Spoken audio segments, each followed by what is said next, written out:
ولا قوة إلا بالله العلي العظيم. أعوذ بالله من الشيطان الرجيم. بسم الله الرحمن الرحيم. الحمد لله الذي أرسل رسوله بالهدى ودين الحق ليظهره على الدين كله ولو كره المشركون. الصلاة والسلام على سيدنا ونبينا وشفيع ذنوبنا وحبيب قلوبنا وطبيب نفوسنا ومولانا أبي القاسم محمد وعلى أهل بيته الطيبين الطاهرين المعصومين المظلومين الذين أذهب الله عنهم الرجس وطهرهم تطهيرا.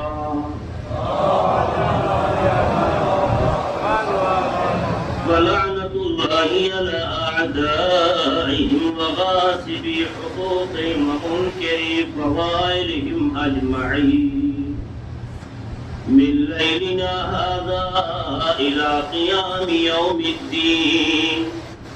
أما بعد فقد قال الله سبحانه تبارك وتعالى في كتابه المبين وهو أصدق القائلين والصادقين وقوله الحق. بسم الله الرحمن الرحيم.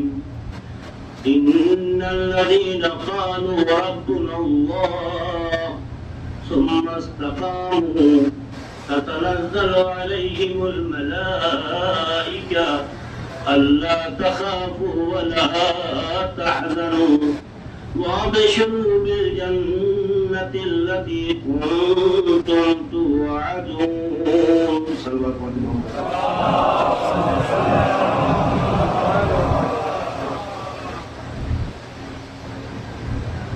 ظاہر بات تو بہت ہو ہی چکا ہے. ہمارے بزرگ موصوف بہترین انداز میں اہل بیت علیہ السلام کی بات فرما رہے تھے. اللہ ان کو اور تمام افراد جو اہل بیت کے لیے خدمت کا جذبہ رکھتے ہوئے صحت و سلامتی عطا فرمائے.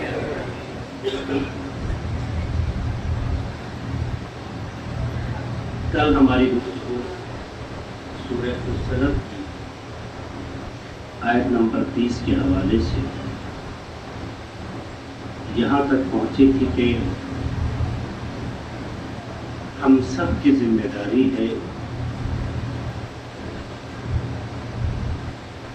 کہ اللہ کی تربیت کا اثر اپنے کردار سے ظاہر کرے.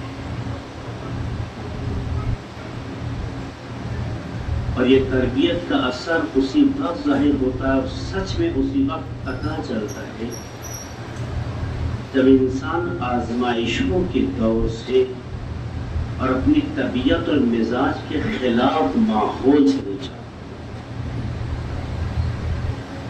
ورنہ نارمل حالات میں تو ہر کوئی بڑا شریف دکھائی دیتا ہے. آج شرافت کا پتہ جب چلتا ہے جب اس کے مزاج کے خلاف کوئی عمل پیش ہو اور انسان وہاں اپنی شرافت کا مظاہرہ. ایسے تو فرشی سلام سبھی کو آتا ہے لیکن یہ سلام کتنا وزندار ہے اس کا اندازہ جب ہوتا ہے جب انسان کے مزاج کے خلاف حالات ہو مگر اس کا طریقہ نہ بدلے.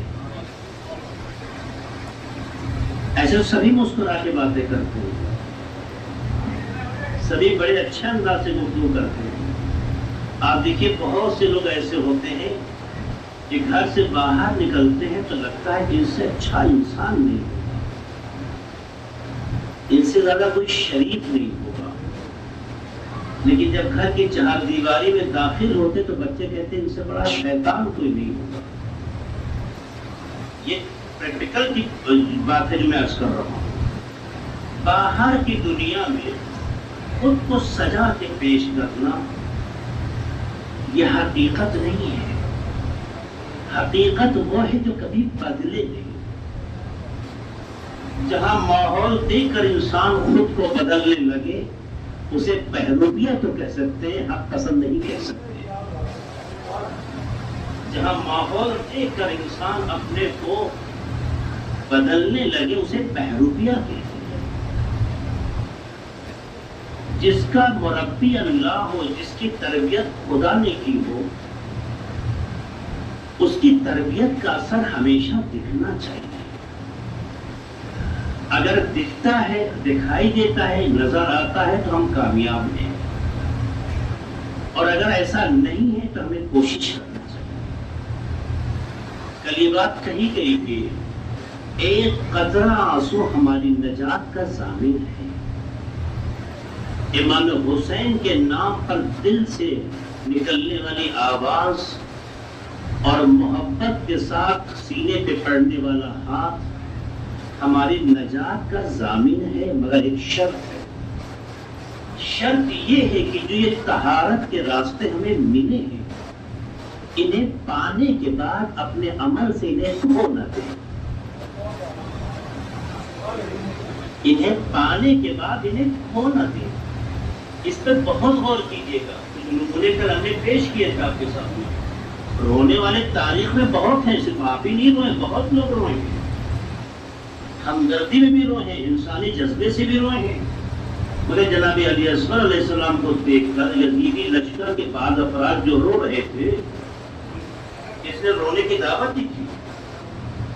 یہ انسانی جذبہ ہی تو تھا جو ان کی آنکھوں میں آنسو لانے پر انہیں مجبور کر دیا. تو روئے تو بہت سے لوگ ہیں تاریخ میں, لیکن صرف امام حسین پہ آنسو بہانا کافی نہیں ہے. ایک قطرہ ضامن ہے, اس میں شک نہ کیجیے گا.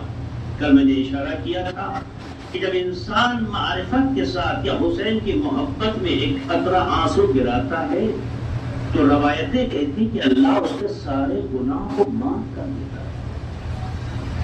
جب گناہ معاف ہو گئے تو جنتی ہو جاتا ہے. لیکن جیسی فرش ازل سے اٹھ کے باہر کی دنیا میں آتا ہے پھر وہ اپنی دنیا میں کھو جاتا ہے. وہ آنسو جو اسے طاہر بنا لے گیا تھا اپنی دوبارہ فکر سے اسے دوبارہ ضائع کر دیتا ہے. تو جو آنسو ضامن تھا وہ ضامن رہا نہیں. اس کا یہ مطلب نہیں کہ آنسو میں وزن نہیں ہے, اس کا یہ مطلب ہے کہ ہمارا ذرا بھی آمادہ نہیں ہوا ہے. ایک صلوات پڑھ دے محمد آل محمد پر.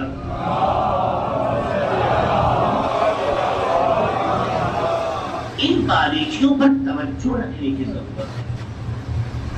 لوگ کیا کرتے ہیں وہ بہت اہم نہیں ہے.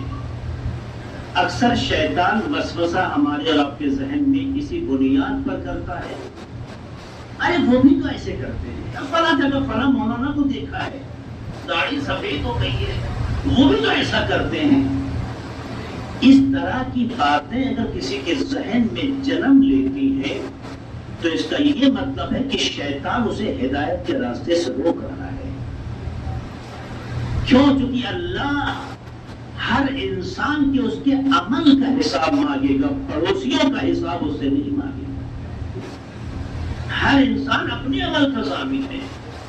اہل بیت آئیڈیل ہیں, اہل بیت کی سیرت پاک کا جو پابند ہے وہ ہمارے لیے قابل احترام ہے. لیکن انسان جو بھی جائز الخطا ہے تو خطا کی بنیاد پر قابل توجیہ نہیں ہے, کہ چونکہ وہ بھی یہی غلطی کرتے ہیں, وہ بھی تو ایسے ہی کرتے ہیں تو ہم بھی ایسے کریں. مثال دو, ایک ایسی مثال جو آپ کو بہت احساس کی دنیا میں لے جائے گی.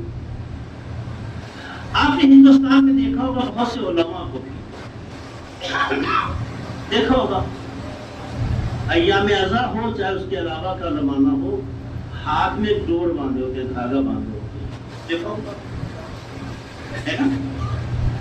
اب ظاہر ہے کہ اگر یہ چیز غلط ہوتی تو علماء تو نہ کرتے، ہے نا؟ اور اگر علماء نے بھی یہ کام شروع کر دیا تو اس کا مطلب ہے کہ یہ چیز مذہب سے تعلق رکھتی ہے۔ اسی وسوسے نے ہمیں اس راستے پہ لا کے کھڑا کر دیا جہاں پر انسان اہل بیت کی تربیت کا مظاہرہ نہیں کر پاتا۔ کیوں؟ یہ ڈور کا جو چلن ہوا ہمارے یہاں، جو پچھلے 7-8 سال سے تھوڑا زوروں پہ دکھائی دیتا ہے، یہ چلن ہوا کیوں؟ چونکہ ہماری بہن بیٹیوں اور ماؤں کو یہ بتایا گیا کہ اپنے بچوں کو، اپنے شوہر کو اہل بیت کی ضمانت میں دو، یہی تو سمجھایا گیا۔ اور اگر یہ وہاں سے مس ہو جائے تو متبرک ہو جاتا ہے، جب مس ہو گیا، متبرک ہو گیا تو اپنا اثر ظاہر کرے گا۔ اس میں ہماری بیٹیوں کی، بہنوں کی، ماؤں کی خطا نہیں ہے۔ انہیں جو سمجھایا گیا، ہر بیوی چاہتی ہے کہ میرا سہاگ قائم رہے، ہر ماں چاہتی ہے کہ میرا بچہ سالم رہے، ہر بھائی بہن چاہتی ہے کہ میرا بھائی محفوظ رہے۔ لہذا یہ جذبہ برا نہیں ہے۔ بتایا گیا کہ اگر تم یہ کام کرو گے یا اگر تم یہ کام کرو گی تو اس سے یہ فائدے ہیں، اس لیے ہمارے یہاں بھی شروع ہو گیا۔ اس کے علاوہ کچھ ہے کیا؟ کوئی حدیث ہے اس کے لیے، کوئی روایت ہے اس کے لیے، اہل بیت کی سیرت ہے اس کے لیے؟ عبداللہ سستانی نے باندھ لیا، عبداللہ خوئی نے باندھا تھا، آپ تو عبداللہ سستانی کی زیارت کی ہوگی، عبداللہ خامنئی باندھ رہے تھے، عبداللہ وحید خراسانی باندھتے دکھائی دیے۔ اگر چیز دین کا حصہ ہے تو جو دین کی آبرو ہے اس کے پابند ہوتے ہیں۔ ہماری بہنوں بیٹیوں کو، بہنوں کو بتایا گیا کہ چونکہ اس سے ضمانت حاصل ہوتی ہے، سلامتی ملتی ہے، برائی کیا ہے اس میں؟ بڑی بات نہیں ہے، برائی کیا ہے؟ تو اسی لیے یہ چیز ہمارے یہاں رائج ہو گئی۔ اچھا، یہ ایسے رائج نہیں ہوتی ہے، کہتے ہیں خربوزے کو دیکھ کے خربوزہ رنگ ہے نا۔ مثلا ہم جس دیش میں رہ رہے ہیں اس میں بہت سے دھرم کے لوگ رہتے ہیں، اور ایسے لوگ بھی رہتے ہیں جن کے دھرم کی وچار دھارائیں کالپنک ہیں، ایک خیالی ہے۔ لہذا اپنی بھاوناؤں کو اپنے بھگوان سے جوڑنے کے لیے، اپنے رشتے کو اپنے بھگوان سے جوڑ لیا ہے، اس لیے انہوں نے ڈور دھاگے کا استعمال کیا، چاہے درختوں میں لپیٹا، چاہے کسی عبادت گاہ میں جا کے انہوں نے لپیٹا، اور اللہ کے اس کا ایک حصہ خود کو باندھ کر یہ محسوس کرنے لگے کہ ہمارا بھگوان سے ایک لنک ہو گیا ہے، ایک رابطہ ہو گیا ہے۔ تو اگر ایسے رابطہ ہو سکتا تو کیا بری بات ہے؟ ہم عالم سے ٹچ کر لیں گے، ہم زری سے ٹچ کر لیں گے، عبادت گاہوں سے ہم بھی ٹچ کر لیں گے۔ اگر یہ چیز مذہب کا حصہ ہوتی تو اہل بیت میں امام حسن عسکری علیہ السلام نے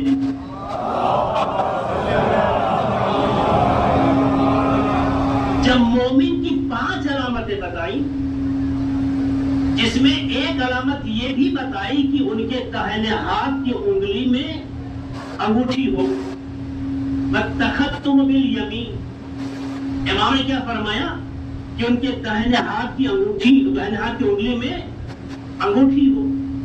تو جو معصوم ایمان کے مرحلے سے جو چیز تعلق رکھتی ہے، انگوٹھی جیسی چیز کو بھی چھوڑ نہ رہا ہو، بتا رہا ہو، اگر ڈور سے بھی ایمان کا کوئی رشتہ ہوتا تو اہل بیت ضرور بتا کے جاتے، لیکن اگر تذکرہ نہیں کیا تو بتانا چاہتے ہیں اہل بیت ڈوروں سے نہیں جڑتے ہیں، ایمان کی طاقت سے جڑا کرتے ہیں۔ اہل بیت زبان میں اثر پیدا تو کرو، اہل بیت تم سے دور نہیں ہے، تم اپنے عمل سے اہل بیت سے دور ہو۔ میں ایک جگہ میں اسی منبر پہ تذکیہ کر رہا تھا کہ سوچ ہے پوری دنیا میں اگر آپ حساب لگائیں 8 ارب کی آبادی، کم سے کم اس 8 ارب میں